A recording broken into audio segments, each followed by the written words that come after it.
we're not even conscious that we have about that day come up when we begin talking about the day, and it's not easy to relive at all. Just to, for those of you who may have just arrived or just tuned in, we did have a message from wu-nuwaupu York, Dr. Malachi's York sister, that we will reread just in case you missed it. Said, sorry I couldn't make it to this afternoon's gathering, but I did want to send a brief update on the Master Teacher's health.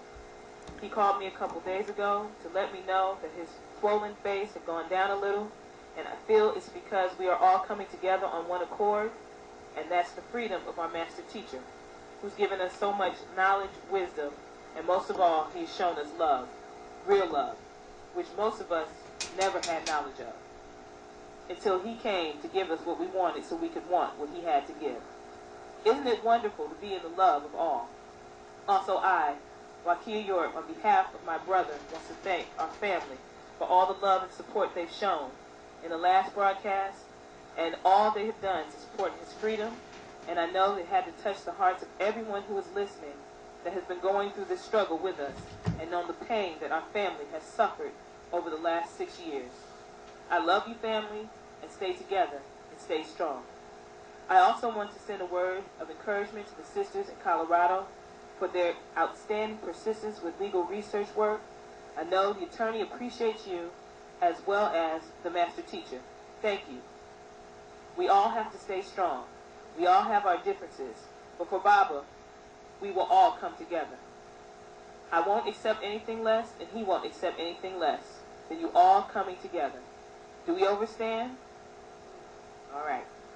As my wu-nuwaupu family, I love you. Thank you for everything. wu-nuwaupu. She does talk about it a little bit at the beginning. She's not feeling well right now, and she is preparing to visit the Master Teacher, so that's why she was not able to deliver this in person, but she did take the time to make sure that the message got out to the family, and we want to thank her. Now we're going to go on with our account of May 8th from the sisters' perspective. I was there that day, volunteering in the office, and it's interesting listening to everyone talk.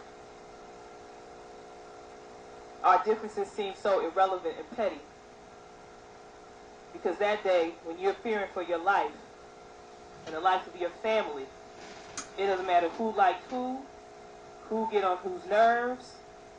When your life is at stake, you're all one.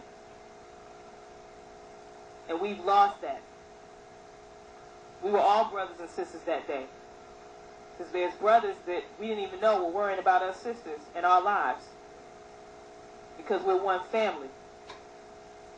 So I think we need to keep this day in the perspective of everything we do as a family.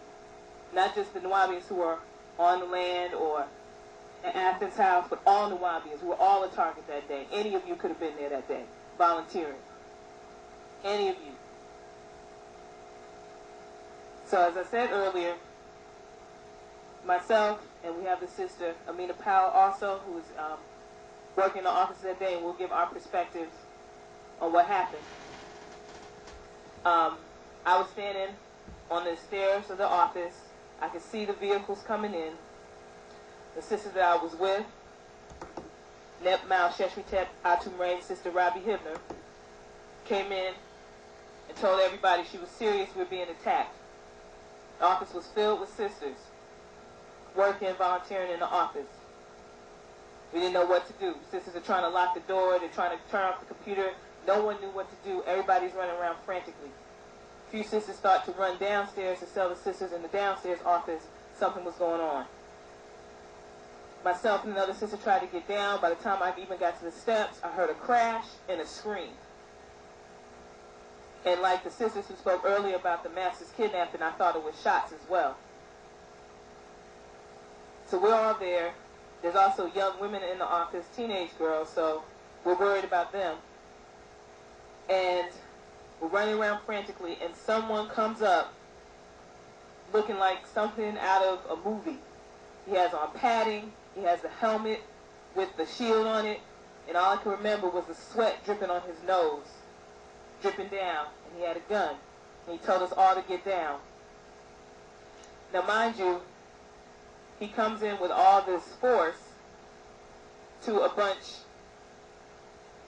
of women and children with Bibles. So he runs in, he pulls a gun, and he almost looks bewildered, the women sitting on the floor looking at him. One of the sisters got an asthma attack. She was afraid. And another sister asked if she could get her medication. He looked, the man who came in looked kind of sheepish, because he came in and he said on the CP, all I have up here is women and children. And we're all down. And actually previous to that, when they were coming in, at that time, sisters began reading the Psalms 109. Because we didn't know what to do, and we didn't know what was coming up the stairs at us. Sisters trying to go in the bathroom, go under the tables, getting ready to throw things. I mean, everybody's in these different states. And I do remember one of the sisters in the office, at that time we were studying Christism. And she said, trust in the Lord. And I remember everything just got calm. And I remember thinking, I'm about to die. And that was it. I was trying to read the Psalm, people trying to, and that was just it. And I knew it was about to be over. So when he did come up and he saw it was nothing but children, one of the sisters asked, why are you here? Why are you? So we're just sitting on the floor. The sister's having an asthma attack. She gets the inhaler. She calms down. We're all there. He says our area is clear. He leaves. So then some time passes. It's a stairway going down the side of the office, and we all go down the stairs. We go to the carport. We don't know what's going on. Now, it wasn't until we found out that they had gotten a master teacher that everybody pretty much got hysterical. And I remember standing under the carport, everybody's crying, but I thought, okay, well, there's obviously some mixed up. They're obviously trying to just do something to Baba. He'll be home by the night. I remember thinking that clear as day. I never thought that 6 years later I would be talking about him and he would be incarcerated. I just knew he would be home that night. We'd send some lawyers, whatever it is, he'd be straight. So, really in a panic, we go to another one of the houses, and I remember it being filled with little children. And they were quiet, and they were calm. And I just remember being amazed that little children could hold their composure after they just had guns in their faces. They were sitting there, and they were calm. If they could be calm, I can be calm. So we're all together. No one's telling us nothing. They're taking our IDs. They're taking the stuff out of our purses. Some of us got IDs taken, not returned to us for quite some time. Someone asked for their medicine. They said no. They didn't want to let anybody go to the bathroom. We're here with a bunch of little children and sisters who have children who may not have been there with them because the children were being tutored. So they were in tutoring sessions. So sisters are wondering what's going on with their children because they can't see the children because they're in this house. One of the officers asked me to go to the temple with a gun. And I remember thinking, rounding the corner, of potentially getting shot. Because you don't know what's going to happen. You don't know what they're there to do. So, as far as I'm concerned, I could turn this corner and walk to a hail of bullets, and that would be it. But fine. So we go into the temple, and as Elisha recounted, we're just held there. A lot of us are questioned. I found out today, one of the sisters was telling me they were questioned in front of their child, a bunch of provocative and inappropriate questions about Dr. York that were very graphic in front of her child. They're asking us all our personal business, asking for our social security number, why are you there, what's your address, all of our personal information.